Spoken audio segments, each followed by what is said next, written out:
My mom kept me safe with a text code. She just used it. My mom was my whole world when I was growing up.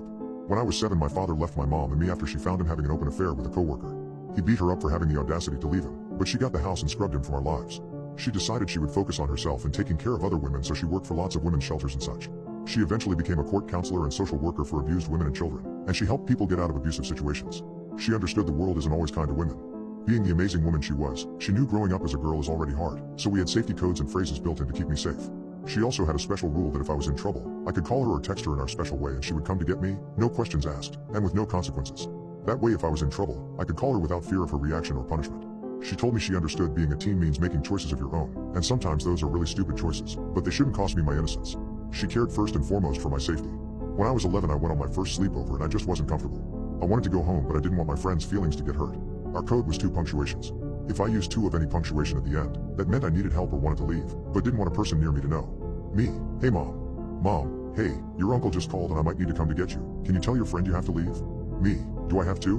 Mom: yes, please pack up. That way I saved face and could blame my mom. I did use it from time to time, but it was rare. I knew I always had that safety net growing up, though I was pretty safe in the area we lived in. It was a small town on the outskirts of a college town, and I was advanced for my age, so most of my friends were the kids my mom was always around with the shelters, and they were pretty laid-back kids for the most part. I also hung around the shelters and the women would talk to me like I was grown, which was nice considering I was closer in age to half of them than my mom was. I didn't hang out with any rebellious kids and never really did anything stupid enough to be noted until college. When I started college 2 years early, I realized quickly how safe my little town was. I was graduating early and only 16, but the college I went to was the one right next to our town, and I could live at home and drive to campus and such. I had gotten intoxicated a small handful of times, but my friends and I were always safe and didn't drive. My first frat party was a lot. I'd never seen so many intoxicated people doing such crazy stuff. It was exhilarating but also really overwhelming. I ended up finding a quiet corner with a few people chilling. I struck up a conversation with a cute guy and he offered to get me a drink. I know, dumb naive girl, I didn't think twice and drank the drink.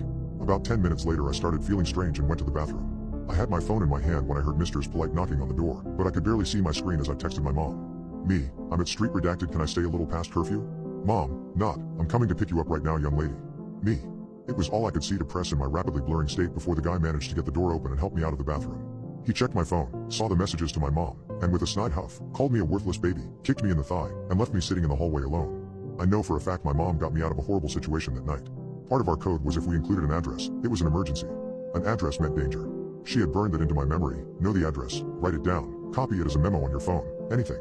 So I memorized addresses before I went to parties, and she saved me that night. She didn't get mad I was drinking or somewhere she had warned me against going. She was just so worried about me and wanted me to be okay. That night she took me to the hospital and they put me on saline and something else to help flush the substance from my system. I just remember mom sitting by my bed looking relieved but still worried. I didn't realize how dangerous that situation could have gotten, but she did. Beyond that, I don't remember ever needing the code. She talked to me and told me the hard truths of being a young woman in today's world after I sobered up, and I've been very careful ever since. Last month my mom passed away from a fatal heart attack. She had always had a weak heart and she was saving up money to get a pacemaker, but it just didn't happen fast enough. I was completely devastated. I thought of my mom as a permanent fixture in my life, the rock that was always keeping me grounded and safe. She was immortal in my eyes and I didn't know what I was going to do, how I was going to move on with my life without my confidant, my protector. I just didn't know what to do. When I opened her door and she wasn't there, I just cried. Knowing she would never be there again was just so horrible. I texted her phone and it rang on the table. I looked at it and wanted to throw it across the room, but I would never do that. Could never do that. She loved that damn phone. She loved being able to have her pictures and music all together and play her phone games. She would sit and watch short films and funny videos for hours after she should be sleeping. It was her guilty pleasure, that phone. That's when the thought struck me. I remembered the funeral director told me I could place items in her casket that were important to her, and I decided then and there, I would clone her phone on my computer to save all her data and pictures, and I would give her her phone. I loved the idea of her playing her phone games and laughing at videos in the afterlife. The thought made me smile and took a sliver of grief away. I knew it was silly, and I didn't know how long her cell bill was paid up for, but I just couldn't stop thinking about how fitting it would be. She always did joke about coming back to haunt me just to play her games and watch videos, so why not give her something to tie her over until she sorted out how to haunt me to get her to fix it. Her funeral was sad but lovely. She was surrounded by her favorite flowers, tiger lilies, and birds of paradise. Woman after a woman came up to me and told me how much of a difference my mom made in their lives. I thought of all the lives that she'd touched and all the people she helped throughout her life. Despite my grief, I couldn't help but be proud of my mom, and proud to be her daughter. Getting home after the wake and more condolences, I finally sat down on mom's couch and turned my ringer on for the first time since I left for the funeral. Immediately I got a missed text notification. Mom, I love you too. I stared at my phone. The text I had sent her the day she died was there right before it, so I knew it wasn't a spoof number. I thought for a minute that this was some prank, but I couldn't figure out who would do something like this. I decided to assume it was a well-meaning friend of my mom's who maybe shared her number. Me: please don't text me from this number. This is my mom's number and she just passed away. I waited. I saw the of typing. My heart was in my throat as I waited to get a text back from whoever was using my mom's phone number. Mom, I'm at a redacted location, can you come to visit me? My heart froze in my chest. I hadn't noticed in the first message. I was too freaked out. 2 periods. I reread the second message, which was about the cemetery's location, with 2 question marks. She had to have been buried alive. I called the funeral director and begged him to meet me back at the plot. Something was wrong. He swore up and down she couldn't be alive. They didn't do an autopsy, but she was dead.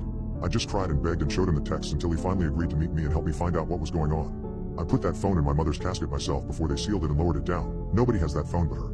Finally convinced nothing would soothe my panicked crying, he called an emergency exhumation. The ground was still freshly filled in, so getting her dug up fast was easy. They opened her casket and her phone was in her hand rather than in the purse at her side that I had put in there with her. On her screen was an unsent message to me. Mom, under me. That was the day they found the first body. Teenage girls had been disappearing over the years at a slightly raised rate for the last 6 years or so, but most were assumed to be runaways and ignored. Families had begged the police to look for their children, but it fell on deaf ears. It turns out the cemetery caretaker would stake out grieving families. He was stalking the girls and would then kidnap them when they were coming home from school. He would unalive them and bury them under fresh graves before putting in the casket and filling them in, hiding all evidence of his crimes in plain sight. After finding his map and his souvenirs, they were able to give closure to 27 families. To me, the most chilling evidence they found was that a detective reluctantly showed me at my insistence. It was a collection of pictures of my mom's funeral where my 13-year-old niece's picture was circled. I know you guys are going to ask, so I'll tell you. I did get one last text from my mom. It was a week after all the media calmed down and I was able to return to my grief. It's hard to grieve when people are questioning you about everything and calling you a hero.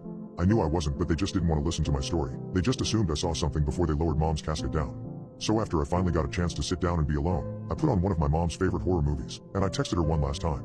I didn't expect anything supernatural. I just felt like it would give me a little closure. Me, I love you, Mom. I miss you so much. I hope you're happy wherever you are now. I set my phone down and wiped away the tears that were flowing freely. This movie was still as good as the first time she showed it to me, and it's cathartic to feel these emotions.